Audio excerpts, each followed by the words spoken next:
Commission, collection, corruption, இந்த மூன்றுக்கும் முத்தாக விளங்கக்கூடிய ஒரே கட்சி திமுக கட்சி தான். இன்றைக்கு திராவிட முன்னேற்ற கழகம் ஆட்சிக்கு வந்து 4 ஆண்டு காலம் நிறைவு செய்து 5வது ஆண்டு அடியெடுத்து இருக்கின்றது.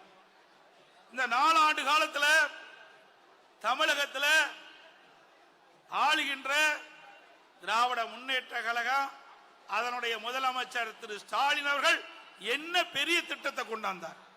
எதுவுமே இல்ல. சாதனை சாதனை என்று சொல்றார்.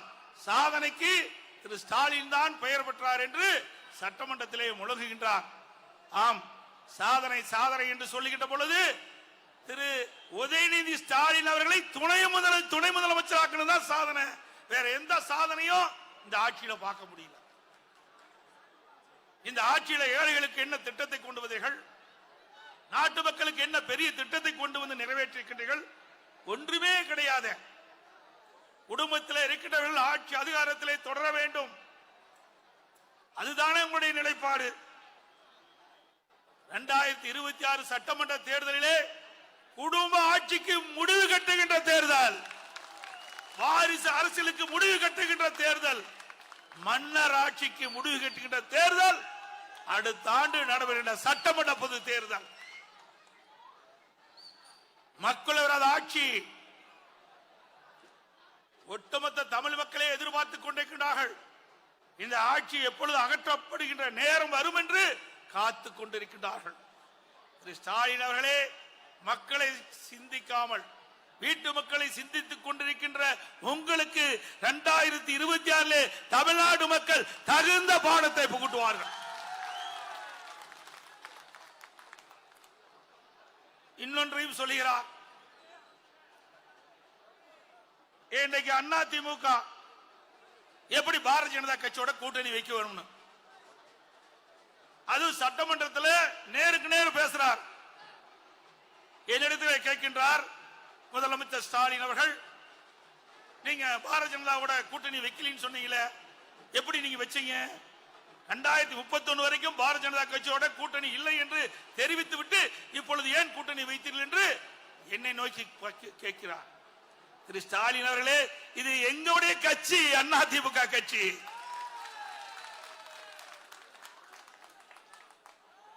எங்களுடைய ஒத்த கருத்துடைய கட்சிகள் எல்லாம் ஒன்றாக இணைத்து வாக்குகள் சிதறாமல் வெற்றி பெறுவதற்காக அமைக்கப்பட்ட கூட்டணி எங்க கூட்டணி. உங்களுக்கே கோபம் வருது, பதற்றம் வருது, எரிச்சல் வருது. திரு ஸ்டாலின் கனவு கண்டு கொண்டிருந்தார். இன்றைக்கு அண்ணா திமுக பாரதிய ஜனதா கட்சியோட கூட்டணி வைக்காது என்று கூட்டணி வைத்தவுடன் பதறுகிறார். அந்த பதற்றத்தை நேரடியாக நான் சட்டமன்றத்திலே பார்த்தேன். இன்னைக்கு பயம் வந்துட்டது, தேர்தல் சுரம் வந்துட்டது திரு ஸ்டாலின் அவர்களுக்கு. எங்கள் கூட்டணி வலிமையான கூட்டணி, வெற்றி கூட்டணி, அண்ணா திமுக கூட்டணி. எங்க கூட்டணியில இன்னும் பல கட்சிகள் வந்து சேர இருக்கிறது. ஸ்டாலின் அவர்களே, அது எங்க கூட்டணியில பல கட்சிகள் சேர்கின்ற பொழுது திரு ஸ்டாலின் அப்பொழுது அண்ணா திமுக எவ்வளவு பலம் பொருந்திய கூட்டணி அமைக்கப்பட்டு என்று நீங்கள் உணர வேண்டும். நாங்கள் பாரதிய ஜனதா கட்சியோடு கூட்டணி வைக்கின்றது கூட மரியாதைக்குரிய உள்துறை அமைச்சர் மாண்புமிகு அமித்ஷா அவர்கள் நிருபர்களை சந்தித்து பேட்டி அளிக்கின்ற பொழுது குறிப்பிட்டார், அண்ணா திமுக பாரதிய ஜனதா கூட்டணிக்கு அண்ணா திமுக கட்சி தான் தலைமை தாங்கும் என்று சொன்னார்.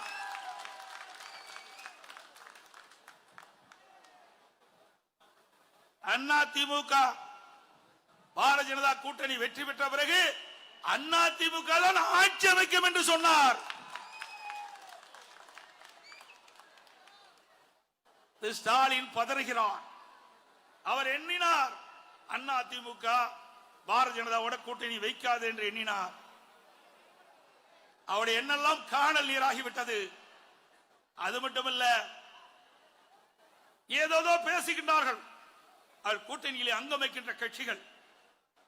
ஏன் நாங்க கூட்டணி வச்சா நீங்களாம் ஏன் பதறீங்க சொல்லுங்க பார்க்கலாம்.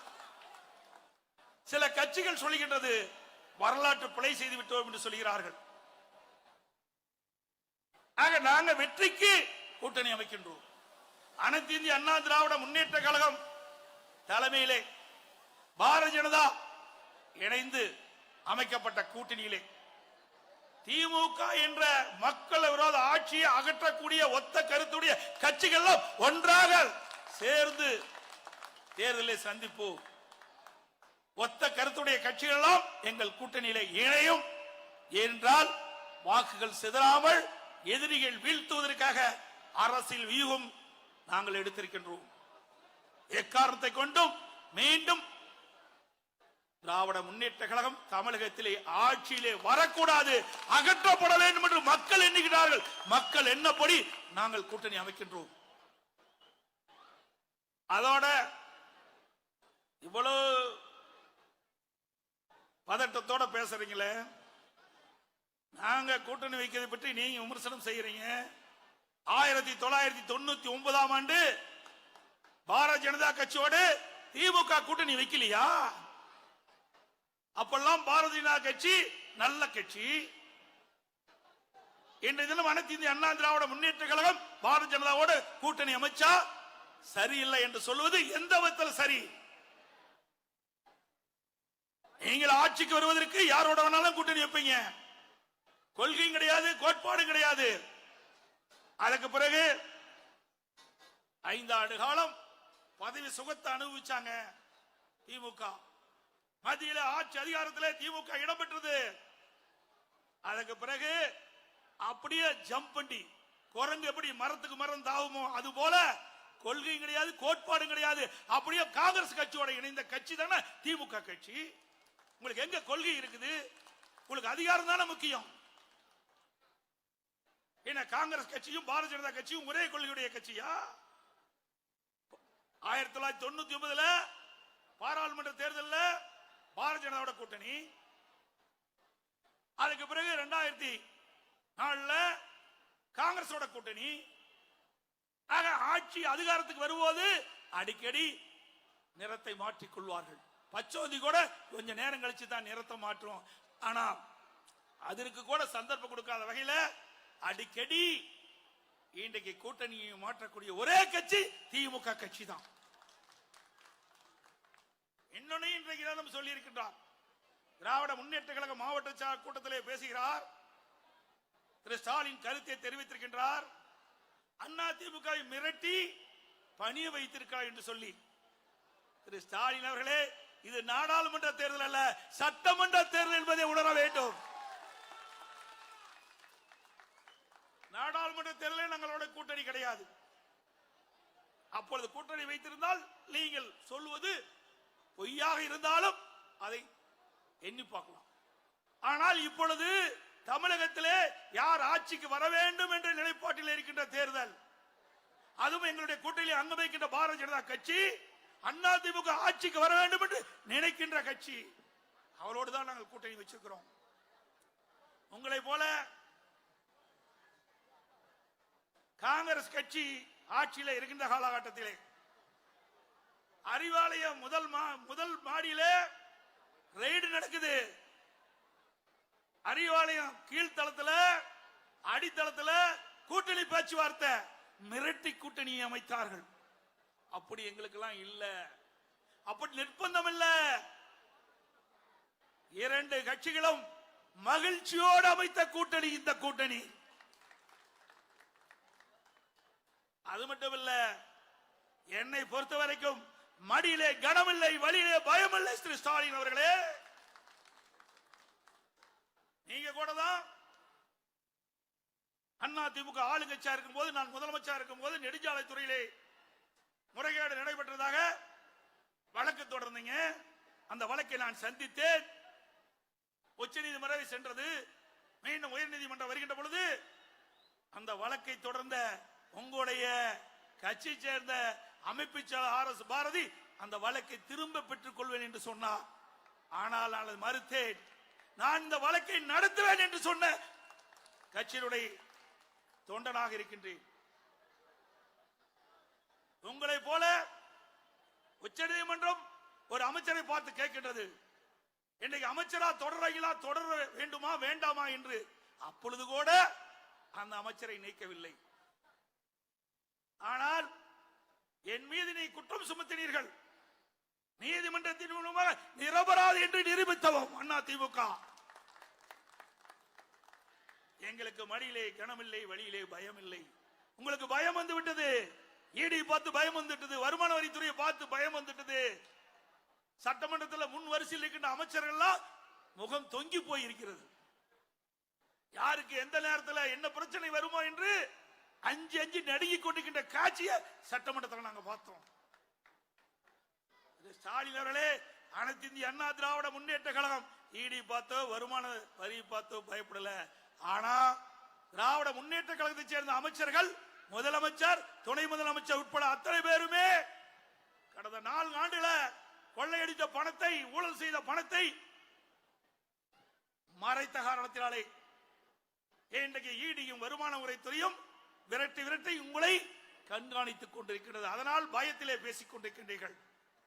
அனைத்து இந்திய அண்ணா திராவிட முன்னேற்ற கழகம் ஒரு நாளும் இன்றைக்கு மிரட்டப்படவில்லை. மகிழ்ச்சியோடு தான் நாங்கள் கூட்டணி அமைத்தோம். அது மட்டுமல்ல, 2 ஆண்டுக்கு முன்பு திரு ஸ்டாலின் அமைச்சரவையில் இடம்பெற்ற அப்போது நிதி அமைச்சராக இருந்த திரு பழனிவேல் ராஜன் அவர்கள் ஒரு கருத்தை ஆடியோ மூலமாக தெரிவித்தார். அது வலைதளங்களில் எல்லாம் வேகமாக பரவியது. அப்பொழுது அவர் குறிப்பிட்டது, திரு சபரீசன் அவர்களும் திரு உதயநிதி அவர்களும் சுமார் 30,000 கோடியை கையிலே வைத்துக் கொண்டு என்ன செய்வது என்று தடுமாறிக் கொண்டிருக்காங்க என்ற செய்தியை வெளியிட்டார். இதுவரைக்கும் முதலமைச்சரிடத்திலிருந்து பதில் வரல. ஊழல் செய்த பணத்தை என்ன செய்வது என்று திகைத்துக் கொண்டிருக்கின்ற கட்சி தான் திமுக கட்சி. ஆகவேதான் ஈடியும் வருமானத்துறையும் கண்டு பயந்து நடுங்கிக் கொண்டிருக்கின்ற கட்சி திமுக கட்சி, திமுக அமைச்சர்கள். அதோட இன்னைக்கு 2 அமைச்சர்கள் பதவி நீக்கம் செய்யப்பட்டார்கள்.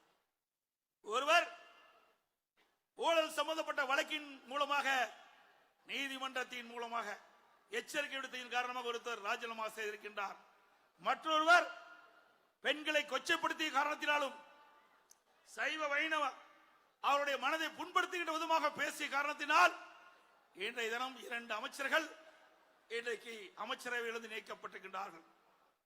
மக்கள் எல்லாம், தமிழ்நாட்டு மக்களை பொறுத்தவரைக்கும் விவரமானவர்கள், அறிவுபூர்வமானவர்கள், சிந்திக்கக்கூடியவர்கள், உங்களுடைய செயல்பாட்டை உன்னிப்பாக கவனித்துக் கொண்டிருக்கிறார்கள். திரு ஸ்டாலின் அவர்களே, இன்னொன்றையும் சொல்லுகிறார். இன்றைய தினம் பத்திரிகை சுதந்திரம் பாரதிய ஜனதா ஆட்சியிலே பறி போய்விட்டது என்று பத்திரிகை சுதந்திரத்தை பத்தி இவரு பேசுறார். வெக்கக்கேடானது. அண்மையில் உங்களுக்கு தெரியும், யூடியூப்ல சவுக் சங்கர்னு ஒருத்தர் இருப்பார். அவருக்கு எப்படி எல்லாம் தொல்லை கொடுத்த அரசாங்கம் இந்த அரசாங்கம் என்பதை நாட்டு மக்கள் அறிவார்கள்.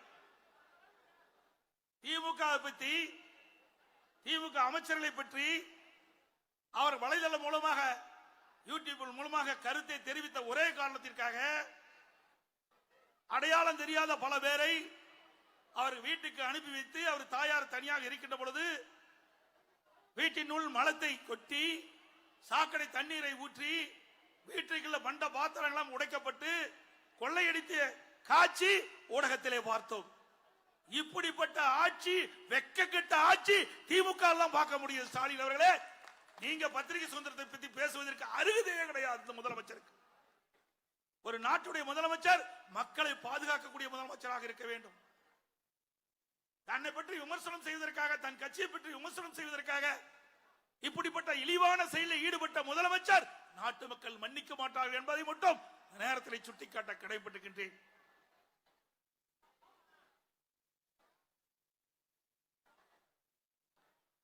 இன்னைக்கு அண்ணா திமுக பத்தி பல முறை சொல்லிட்டு இருந்தார்.